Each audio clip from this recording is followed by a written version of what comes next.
ये मुझे कहने में शर्म आ रहा है। उसको वो कौन लड़की उसको अपना उसको प्रेरणा स्रोत मानेगी? बताइए, कोई प्रेरणा स्रोत मानेगा उसको? कौन युवा आए ना, कौन जिसका जीवन विलासितापूर्ण रहा हो, लोग साथ अय्यासियों में मशगूल रही हो, वो छल्ले बनाती हो धुओं के, क्या ऐसे लोगों का आदर्श हो सकता है? कौन ऐसी लड़की का अपना आदर्श करेगी? हम भाई सोनू सूद कहाँ है? सोनू सूद भी अच्छे एक्टर है। सोनू सूद ने पार्टी भारत नहीं, हमने भारत की रक्षा के लिए हुआ, हम भारत के लोगों की रक्षा के लिए मैं बॉर्डर पर रहा। अब मन करता है कि मैं देश छोड़ चला जाऊँ। सच में खिन्न हूँ मैं कि जिस तरह से चलो बोल दिया ठीक है, लेकिन कार्रवाई कोई नहीं, सब चुप। इस देश में सब धृतराष्ट्र हो गए हैं क्या? धृतराष्ट्र की भूमिका में है। इनके कंधे पर राइफल रख के फायर करवाया गया है। जब मामला फंसेगा आएगा कोर्ट में, अगर ये सरकार एक्शन नहीं लेगी तो हमारी सरकार आएगी तो हम इसको निकलवाएंगे। जैसे अगली सरकार आएगी, जो भी हमारी किसानों की मजदूर जो हमारी बात मानेगी, हम जाएंगे। अगर नहीं 20-20 साल के बाद FIR लॉन्च खुलते हैं, ठीक है ना, फिर उसके री होता है, सुनवाई होती है, हम इसको छोड़ेंगे नहीं। तो हमारी सरकार आएगी तब। लेकिन जब ऐसा मौका इसी समय आएगा, इसी सरकार में देखना, तब पल्ला झाड़ेगी सरकार। यही कहेगी कि हमसे इनका निजी वक्तव्य, हमसे कोई लेना देना नहीं है। ये कहेगी, कहेंगे। मैं कहता हूँ ये राजनीति का दोहरा चरित्र है। कहलवाते हैं बिना कोई आप हिम्मत नहीं कह दें, कोई इतने बड़े पड़ोसी पान लोग कह दें, इतना बड़ा बयान कहलवाया गया है।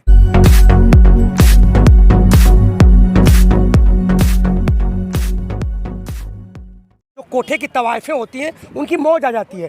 निश्चित रूप से जिस तरह से हमारे स्वतंत्रता संग्राम सेनानियों को, महापुरुषों को कलंकित किया जा रहा है, संविधान के पन्ने फाड़े जा रहे हैं, जिस तरह सरकार चुप है, निश्चित रूप से पूरी 130 करोड़ की जनता आहत है कि ऐसा क्यों, ऐसी विचारधारा क्यों? आज जो जिस तरह से हमें बांटने का प्रयास किया जा रहा है, ये नफरत फैलाने का प्रयास किया। गांधी जी कौन थे?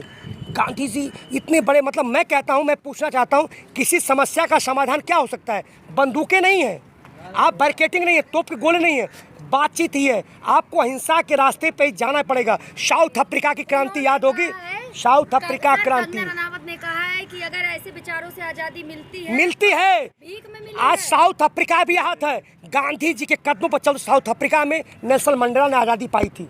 आज लोग विश्व में जितनी भी 2-3 आज़ादी में, एक गाल पे थप्पड़ मारने जी बिल्कुल, जी बिल्कुल, मैं कहना चाहता हूं, इनको एक किसान आंदोलन इनको चोट देगा, क्योंकि एक किसान आंदोलन जब 12 महीना चल रहा है, आज हम उसी रास्ते पर चलते हुए, हमने कई अंशात में, अगर हम चाहें तो आज तोड़फोड़ करें, आज दिल्ली में घुस जाए ज़बरदस्ती, आज हम किसी बसों को क्षतिग्रस्त कर दें, किसी को मार दें, हमें 2 घंटे में उठा दिया जाएगा। लेकिन हमारा जो सबसे बड़ा बल, सबसे बड़ी ताकत हम समझते हैं, आज बताना चाहता हूँ, वो हमारा अहिंसा है। अगर हम कहते हैं अगर कोई एक गाल हमारे पर मारेगा, हम दूसरा गाल करेंगे। अगर पुलिस हम पे मारेगी तो हम कहेंगे वंदे मातरम, हम कहेंगे भारत माता की जय, जहाँ रोकेगी। यही हमारी ताकत है। और हम बता दें कंगना रनौत जैसे लोगों को जो ये बांटने गए थे कि क्या होता है। निश्चित रूप से आप एक गाल, उसको शर्म आएगी। बेशर्म आदमी दूसरे गाल पर थप्पड़ मारेगा। अगर थप्पड़ मारने का साहसिक प्रयास भी करता है तो अपने आप में आतंकवादी है, उग्रवादी है। अगर कोई व्यक्ति दूसरा गाल देता है तो उसको निश्चित रूप से उसको शर्म आनी चाहिए, उसका हाथ अपने आप बखुद रुक जाना चाहिए। अगर ऐसा होता है अपने आप में गलत सवाल है। कंगना रनावत का कहना है 1947 में कौन सी ऐसी लड़ाई हुई थी आज़ादी की जो कंगना रनावत को नहीं पता। पहले ये आप 47 लड़ाई नहीं हुई, लड़ाई 1600 में ईस्ट इंडिया कंपनी आई और इसकी आधार जो रखी गई थी 1857 में, जो मजदूरों, किसानों ने, कामगारों ने रखी थी, वही आंदोलन चलता हुआ 100 साल बाद। जी हाँ, 100 साल बाद, जिसने निचले तबके के लोग थे, जो एकदम निचले घराने के आते, वो लोग लड़ते हुए 100 साल 1947 में आज़ादी मिली। 100 साल बाद 1857 में असली क्रांति की बिगुल आपने पढ़ा होगा कि 1857 में गदर हुआ था मेरठ की क्रांति से, जहां मंगल पांडे ने शुरू किया था। वो चलती हुई आज़ादी 100 साल बाद 1947 मिली। ये पहले उनको करेक्ट करना चाहिए। तो लेकिन एक बात और कहना चाहता हूँ, ये जो कहती है ना कि 1947 भीख मिली, फिर 2014 में आज़ादी मिली, 2021 से फिर उनको क्या मिल गया? पुरस्कार। बड़ा आसान तरीका पुरस्कार मैं प्राप्त कर सकता हूँ। आप एक छोटा सा काम करिए, आप मुसलमानों को गाली देना शुरू करिए, आप जो सिखों को गाली दीजिए, आप किसानों को गाली दीजिए, खूब कहिए खालिस्तानी, पाकिस्तानी, चाइनीज फंडिंग है। 6 महीने के अंदर में आपका बुक हो जाएगा पुरस्कार और आप पे कोई पुलिस कार्रवाई नहीं होगी। जैसे कि आप जानते हैं ओवैसी क्या बोलता है हिंदुओं के बारे में, लेकिन कोई कार्रवाई होती है। लेकिन जब वही सलमान खुर्शीद जी बोलते हैं तो क्या होता है? उनके ऊपर घर पर पत्थर फेंका जाता है। जब एक गांधी को मतलब कि तोड़ने का प्रयास करती हैं, उनको जो अपमानित करती हैं, तो कोई देश का चुप नहीं है। आप सावरकर की प्रतिमा बना क्या कहना चाह रहे हैं? हे राम को दफना कर जय श्री राम, जबकि लिखा सीताराम।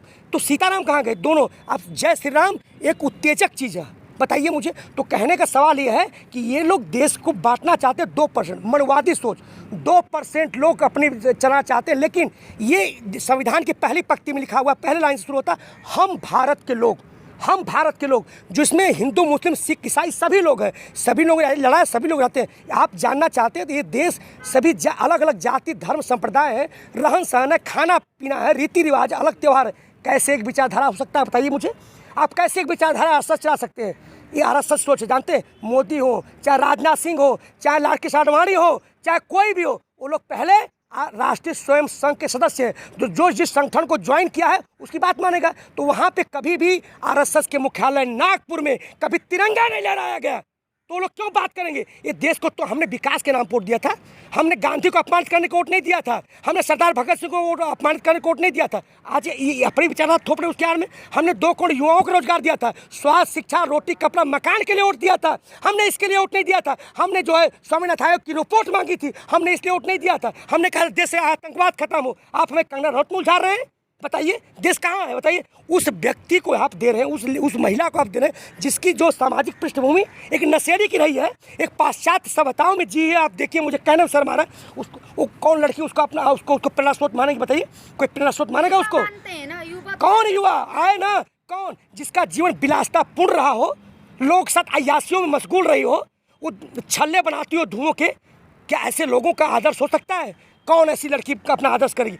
हम भाई सोनू सूद कहाँ है? सोनू सूद भी अच्छे एक्टर हैं, सोनू सूद भी अच्छे एक्टर हैं, और उनका सामाजिक पृष्ठभूमि जिससे कोरोना काल में आगे बढ़ गया, उनको दे। ऐसे लोग, मैं एक डकैती करता हूँ, मैं सैनिक हूँ, मैं देखिए एक एग्जाम्पल फॉर, सुशील कुमार को पदक मिला ओलंपिक का, लेकिन उन्होंने एक मर्डर किया, पदक छीन लिया गया।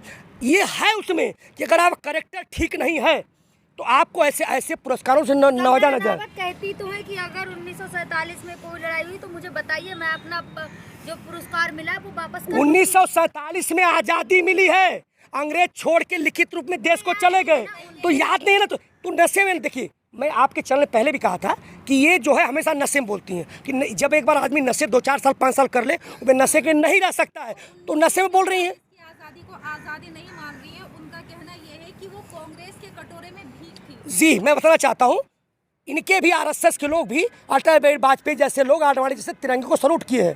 तिरंगों को सही जिनको बाप मानती हैं उनको उन्होंने सैल्यूट किया इस तिरंगे को। तो फिर कैसे कहते हैं आज़ादी मिली? तो नहीं पूजना था, नहीं उसको, नहीं तिरंगे को सैल्यूट करना था। ये देखिए, ये कुछ नहीं है, कथित तौर पर ये लोग अपनी बातों को थोपना चाहते हैं, देश को बांटना चाहते हैं, ऐसा कुछ भी नहीं है। ठीक है ना? तो क्या लगता है आपको, कंगना रनौत का जिस तरह से बयान आया है, अभी तक उन पर किसी भी तरह की कोई कार्रवाई नहीं की गई है? क्यों कार्रवाई की? जब मैंने कहा, जब जिस देश का राजा ही चरित्रहीन हो तो कोठे के तवाफों को सम्मान मिलते हैं, उनको मौज आती है, तो क्यों बताइए मुझे?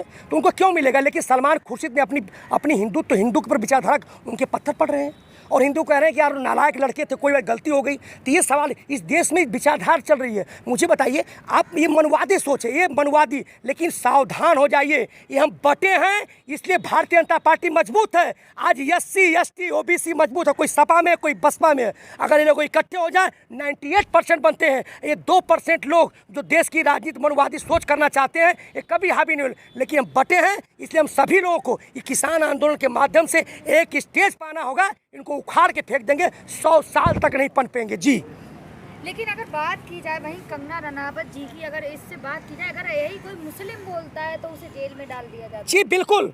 अब आजम खान को देखिए, अब ओवैसी इनका आदमी है, ओवैसी रोज गलता कुछ नहीं है। सलमान खुर्शीद को देखिए क्या है। तो ये सवाल है कि ये करे तो रामलीला, ये करे तो रामलीला। कहते हम राम का करेक्टर रोल अदा कर रहे हैं, हम करें तो करेक्टर ढीला। बताइए, ये करें चमत्कार, हम करें तो बलात्कार साला। तो यही सब चल रहा है, ये सब चल रहा है, और ये निश्चित रूप से कहीं ना कहीं दिक्कत खड़ा करता है। ये लोग बांटना चाहते हैं, ये करें तो सब सही है और हम करें तो गलत है। तो ये देश में नहीं चलेगा, लोग जग गए हैं। जी, संजय निषाद है बीजेपी के सांसद, उन्होंने बोला राम जो है दशरथ के पुत्र नहीं। जी बिल्कुल, वो सही कह रहे हैं। हम तो ये कहते हैं, मैं सबसे पहले व्यक्ति हूँ, सबसे पहले व्यक्ति यथार्थ में जीता हूँ। इस यहाँ आने के बाद मैं पूछता, हिंदू का बच्चा लाओ, मुसलमान घर में रखता हूँ, वो क्या मुसलमान वो हिंदू हो जाएगा? जहाँ जो जैसे पलता है, जिस सामाजिक परिवेश होता है उसका वैसा होता है। कुछ नहीं, ये सब काल्पनिक है। राम पे सवाल खड़े कर दिए। Who is Ram? Ram is character. मैं मानता हूँ मेरे करेक्टर है, एक करेक्टर हो जो है कि मनुवादी सोच ने खड़ा किया है। ये वेद, ये रामचरितमानस की सब रचना अपने जीविका खाने पीने। बताइए हमें क्या मिला इन मंदिर मस्जिदों से, क्या मिला? कोरोना काल में मंदिर मस्जिद सरकार से जो कहाँ थे ये बताइए, कहाँ थे कोरोना काल में? शंकराचार्य कहाँ थे बताइए? आज सिख कौम जो रोटी खिलाता है, उन जो रोटी वो हमारे लंगर चला रहे थे। तो ये जो अपने लिए अपनी पेट भरने के लिए अपनी सत्ता चाहने के, वही बताते हैं कि अगर कोई वेद की ऋचाएँ सुन ले, अगर शूद्र, तो उसके कान में गर्म करके तेल डाल दो। बताइए, सबसे पहले मैं व्यक्ति पैदा होता हूँ, सब व्यक्ति हूँ मैं, तो फिर ये धर्म कहाँ से आया? ये तो अपनी दुकान चलाने के ठेकेदार चलाने की, कोई उन्होंने ठीक कहा है उन्होंने, बिल्कुल कुछ नहीं है। लेकिन कोई और बोल देता तो आपको कहाँ? हाँ, ये अगर उसको राजनीतिक दृष्टिकोण देखा जाए, अगर कोई और बोल के निषादों का वोट है, मल्लाहों का वोट है बनारस सब जगह, तो ये लोग और बोलते तो उसकी तो खटिया खड़ी करते, उसको पत्थर मारते, उसको सारे ट्विटर पर ट्रेंड चलता है। हमने पहले कह दिया था कि यहाँ पे सुरक्षा नहीं है जीने के लिए, तो उनका कितना कॉल हो गया। जी बिल्कुल जी, अभी सुप्रीम कोर्ट के जज ने कहा था देश में ऐसी स्थिति बनी, ये देश रहने लायक नहीं। मैं भी कह रहा हूँ, सच में मन करता है कि मैंने 31 साल सरहद पर किसके लिए गुजारे?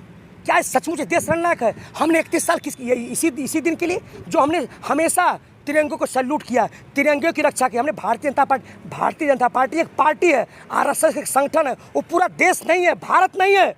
वो भारत समझ रहे, भारत नहीं है वो सोचते हैं कि भारत ने, यहाँ संविधान का चिरहरण हो रहा है और यहाँ का प्रधानमंत्री बैठा हुआ है, रोम जल रहा है और निगरो बांसुरी बजा रहा है। यह हालत हो रखी है हमारे देश की। सर, क्या लगता है आपको, कंगना रनावत ने इतना बड़ा बयान दे दिया, उनके ऊपर अभी तक कोई कार्रवाई नहीं हुई, क्या लगता है आपको कि ये उनके पर्सनल व्यूज हैं या फिर उनसे दिलवाए गए हैं? नहीं, देखिए ये तो फंसेंगे निश्चित। ये जो इनके कंधे पर राइफल रख के फायर करवाया गया है, जब मामला फंसेगा, आएगा कोर्ट में, अगर ये सरकार एक्शन नहीं लेगी तो हमारी सरकार आएगी, तो हम इसको निकलवाएंगे। कौन सी सरकार? जैसे अगली सरकार आएगी, जो भी हमारी किसानों की मजदूर जो हमारी बात मानेगी, हम जाएंगे। अगर नहीं 20 साल के बाद FIR लॉन्च खुलते हैं, ठीक है ना, फिर उसके री होता है, सुनवाई होती है, हम इसको छोड़ेंगे नहीं, तो हमारी सरकार आएगी तब। लेकिन जब ऐसा मौका इसी समय आएगा, इसी सरकार में देखना, तब पल्ला झाड़ेगी सरकार, यही कहेगी कि हमसे इनका निजी वक्तव्य, हमसे कोई लेना देना नहीं है, ये कहेंगे। मैं कहता हूँ ये राजनीतिक का दोहरा चरित्र है। कहलवाते हैं बिना कोई आप हिम्मत नहीं कह दें, कोई इतने बड़े पड़ोसी पान लोग कह दें, इतना बड़ा बयान कहलवाया गया है, इनको कहलवाया गया। ऐसे बहुत से बड़ नेता है। बताइए, किसी ने इस आंदोलन में किसी सिख को किसी सुप्रीम कोर्ट ने माओवादी कहा, खालिस्तानी कहा? कौन कहा? बड़ बोलेपन नेता कहे। नकली किसान सुप्रीम कोर्ट ने कहा, किसी ने कहा बड़ बोलेपन नेता, उनसे कहलवाया जाता है कि वोट है ना। ये देखिए, ब्राह्मणों को मैनेज किया जा रहा है। ब्राह्मण जो इनसे यूपी में चले गए थे, ब्राह्मणों को मैनेज करने के कंगना रनावत का पूरा बयान चल रहा है। बिल्कुल, फिर एक बार धर्म से जोड़ने की चाशनी पिलाई जा रही है। लेकिन आज लोगों को मोदी है, कौन लोग हैं जो इस तरह का बयान? मनुवादी सोच, RSS के सोच लोग। मैं तो कह रहा हूँ भारतीय जनता पार्टी, पूरी भारतीय जनता पार्टी, मैं तो कब से कह रहा हूँ, मनुवादी सोच इस देश को कुछ अपनी विचारधारा थोपने के चलना चाहते हैं। वो लोग बैठे हुए हैं जो RSS के लोग, जो कि पार्टी में बैठे हुए, नाम भी लिया था मैंने कि वो RSS के सदस्य हैं। जी, थैंक यू।